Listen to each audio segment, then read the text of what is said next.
ми беше како да ме удри нешто. Оваа болест генерално во најголем дел оди измеѓу 50-та и 60-та година. Тоа се неколку секунди каде што низ глава поминуваат разни слики. Паника, безброј емоции. Од тие пациентки кои што ќе добијат дијагноза од оваријален карцином, Операција страшно ми изгледаше во тој момент. Кое што ќе значи отстранување и на јајниците и на останатите органи зафатени со карциномот. Значи реков, не, уште ова не ми треба, значи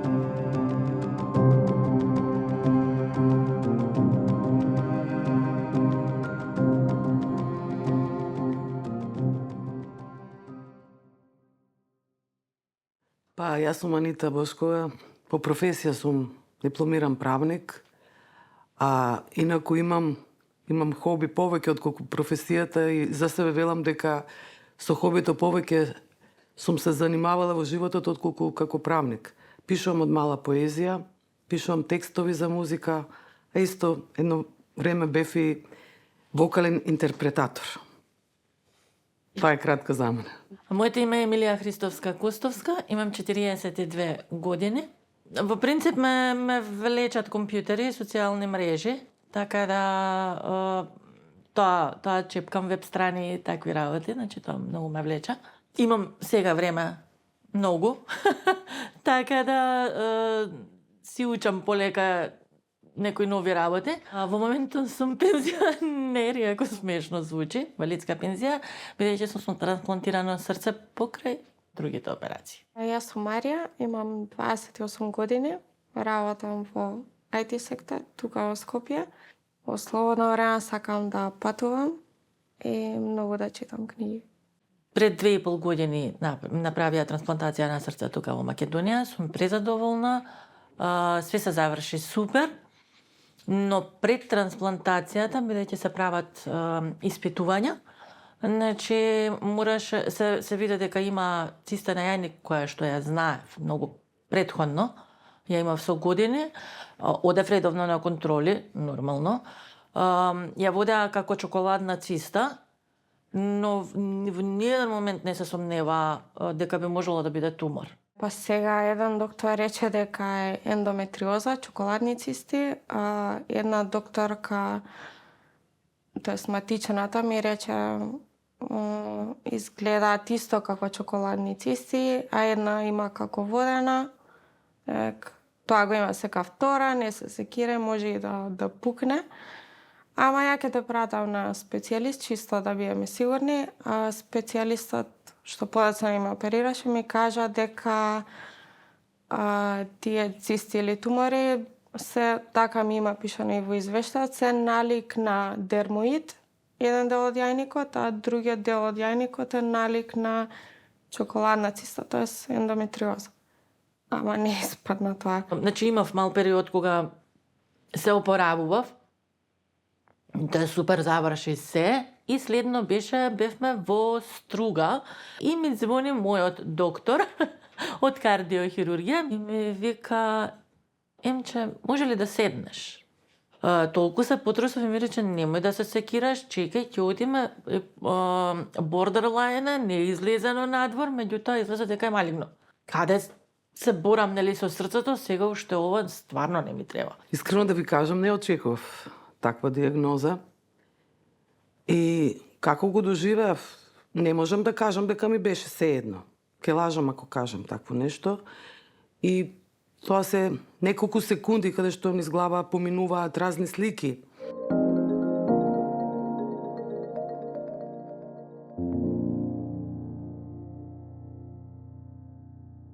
Симптомите се многу општи, некаква надуеност во стомакот, некакви болки во долниот дел или во целиот стомак, да кажеме, некоја потреба од многу често мокрење или некогаш е тоа состојба кај што они го губат апетитот или после кратко време од кога ќе почнат да јадат веќе имаат одвратност према храната и не им се јаде повеќе.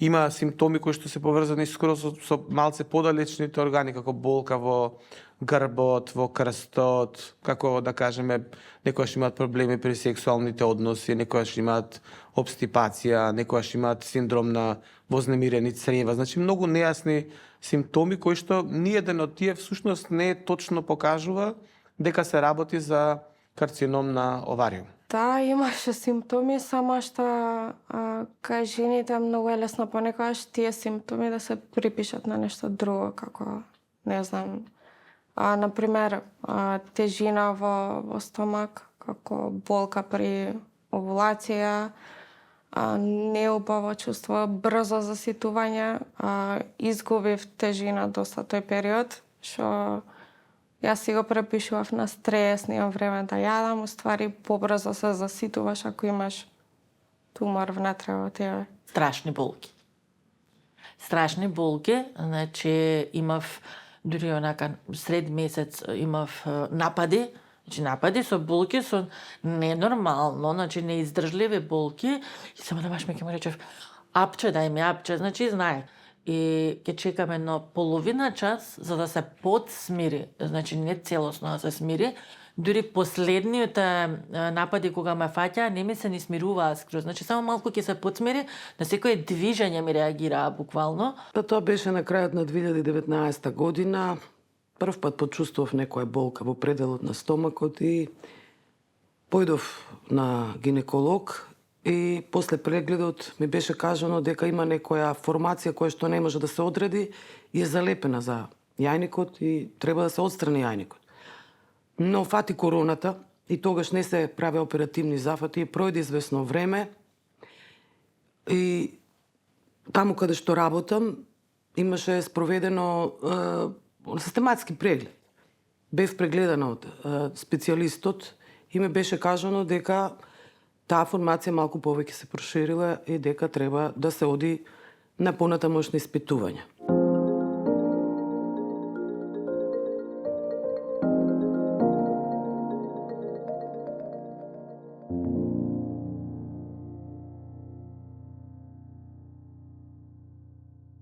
Во серијата на диагностички методи повеќе спаѓаат, секако дека ултразвучниот преглед е еден од основните, секако дека треба добро да се евалуираат ултразвучно јајниците во морфологија, во структура, значи дали има одредени промени, во репродуктивната возраст кај жената и се нормални одредени, фоликуларни, цистични формации, меѓутоа со одредени знаци на бенигност не би не исплашиле. Доколку се детектира некоја маса, некоја цистична формација на овариумот, би требало таа да се доиследи, затоа што никогаш не сме сигурни дали се работи за една бенигна, значи за една неопасна формација, или се работи за она што може да преде или веќе е предено во карцином на овариумот.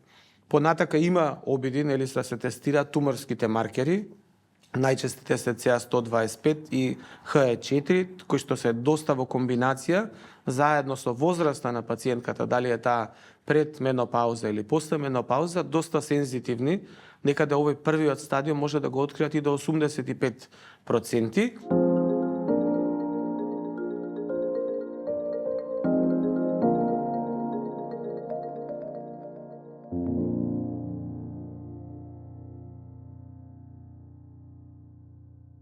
Во зависно од типот на туморот како е диференциран, може да биде терапијата само со операција, терапијата со операција и хемотерапија или терапијата со хемотерапија и со зрачење. Во поново време веќе има и така наречени таргетирани биолошки терапии кои што директно се врзуваат, односно ги напаѓаат дел од гените кои што се присутни во самиот тип на ракот, значи доколку се работи за таков тип, и тука тие може да делуваат исто така да на некој начин го спречат неговото ширење или го елиминираат. Па хемотерапијата не е едноставно лекување, начинот на лекувањето. Првата многу тешко, затоа што прв пат со таков вид на лек, да речем, се соочив. Имаше гадење, болки во телото. И сега наредните, да кажам, дека беа малку полесни, затоа што веќе организмот се привикнуваше. Но една недела после примањето на хемотерапијата, тие, мислам, како да кажам, последици што настануваат, болки во коски, болки во мускули, гадење, се присутни. Некојаш и вртоглавици, неможност за движење, но полека понатаму, после втората, третата недела, пошто на 3 недели ги примав дозите, веќе тие симптоми малку спаснуваа. Одлуката на пациентката за тоа дали сака да се третира на еден или друг начин, секако дека исто така е важна и таа е секогаш правилна, особено од аспект на тоа кога имаме млада пациентка, која што во интерес на зачувувањето на незината фертилност би сакала малку и да ја одложи операцијата, која што ќе значи отстранување или и на јајниците и на останатите органи зафатени со карциномот, така што незината одлука пред се треба да се почитува, а ние продолжуваме со конзилиарните советувања од аспект на понатамошен третман, кој што секако ќе биде неопходен, а тоа подразбира вклучување на онколог, вклучување на психолог, кој што сметам исто така дека има особено важна улога, и од моментот на соопштување на дијагнозата, па и во целиот третман и секако понатаму во следењето после завршување на интервенциите и на операциите. Над личноста која добива таква дијагноза и на роднините им е потребно некој кој ќе знае да донесува одлуки, да покаже дека знаеме што правиме. Да, вие добивте таква дијагноза, ама сега сме тука, постои лечење, резултати од лечењата, денеска во многу голем процент карциномот е излечива болест исто. Постои специјални начини, значи како да треба да се однесуваш, да се храниш, да се лечиш, ама тоа треба некој да го сервира на еден многу професионален, човечки начин, како така да го намали, можеби не стравот, ама ќе го зголеми чувството на безбедност. Да, јас има луѓе кои знаат што треба да прават и јас сум во сигурни раце. Сега, навраќајќи се наназад, во тој момент немаш време за да седиш и да чекаш некој друг да ти каже што да направиш. Мораш да си донесеш одлуки сам, што е најдобро за тебе сега и исто и за иднина. Најотешително ми беше например тоа што имав многу поддршка од фамилијата, пријателите, емоционална и финансиска исто. И тоа доста ми помогна. И друго тоа што имав многу добри доктори, што стварно се заложија за мене и стварно ми помогнаа. И тоа така ми даваше сигурност дека ќе биде окей.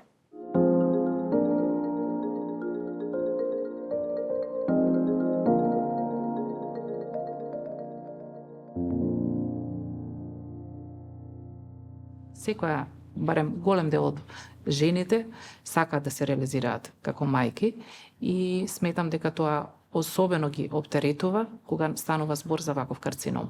Ми рекоа дека можеби единствениот лек за цистата е всушност да останам времена и да го родам. Меѓутоа отидов кај доктор Наумовски, мога да го прости почината. Тој вака ми рече: сакаш да го родиш детето и друг да ти го чува, или сакаш ти да го чуваш? И мислам дека после сите патења каде што секаде гледав бремени жени и ми беше претешко, дури моја пријателка кога ми рече: леле, трудна сум, јас се радував за неја и почев да плачам. Мислам, буквално ми беше многу тежок период, мислам дека ми траеше долго, но кога ми го кажа доктор Наумовски, тој момент мислам дека ми беше онака пресек. Затоа што нормално дека сакам да имам дете јас да го чувам, а не нели само да го родиш, пошто работата е да уживаш во целата таа работа. Многу е важно да го знаем, да ја знаеме одлуката на пациентката дали таа сака да ја планира својата репродуктивна функција после таков момент или таква драма во незиниот живот.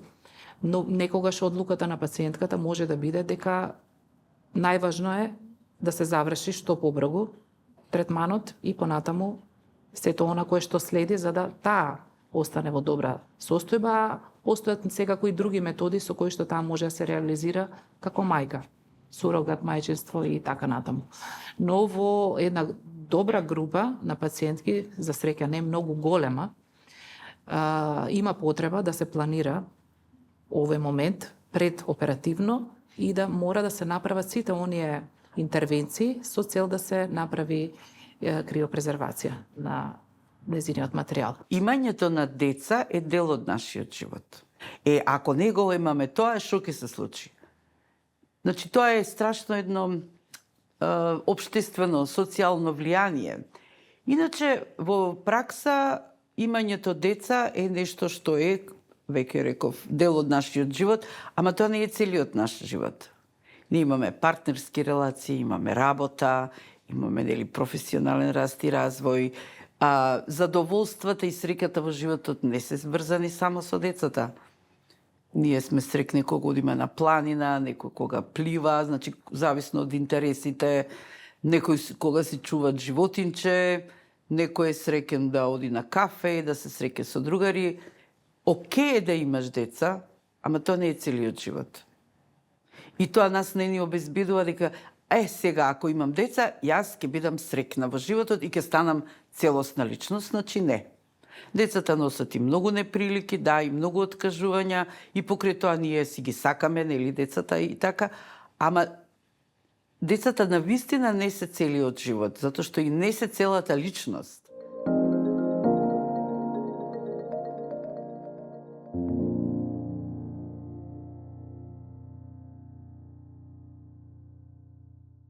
И апсолутно имаат сите право работнички, кога би се вратила на работа после боледувањето, доколку имаат за тоа потврда од страна на доктор или пак некаква комисија да побараат прилагодување. Тоа и законот го предвидува.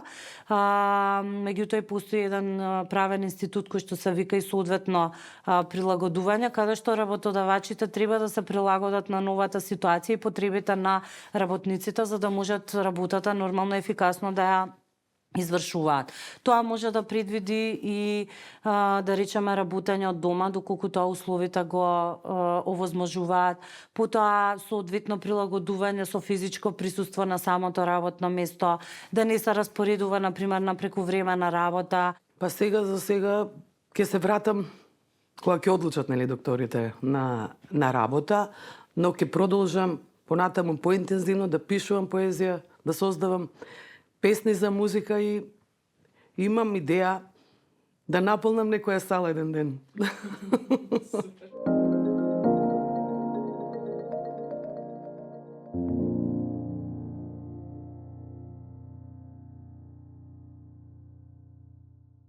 Стекнав нови пријатели, нели, за цела оваа ситуација и навистина многу значи.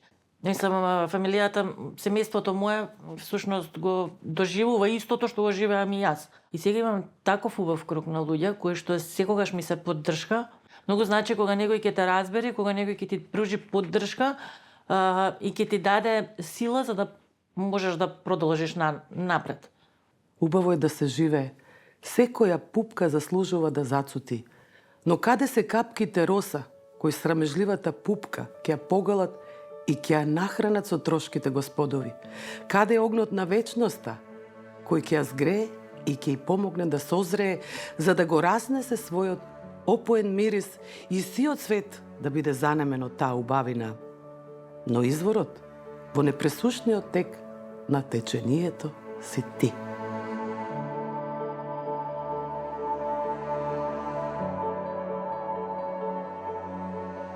Превенирајте ја болеста. Одете редовно на гинеколошки преглед и не се плашете. Доколку се открие карцином, подобро е порано, него подоцна. Реагирајте на време, следете ги сите знаци на вашето тело, одете на редовни превентивни прегледи, грижете се за своето репродуктивно здравје, зашто само така ќе се грижите и за здравјето за вас и за здравјето на вашето семејство. Пријавете прекршување на вашите работнички права, затоа што тоа е единствениот начин како би можеле да се заштитите.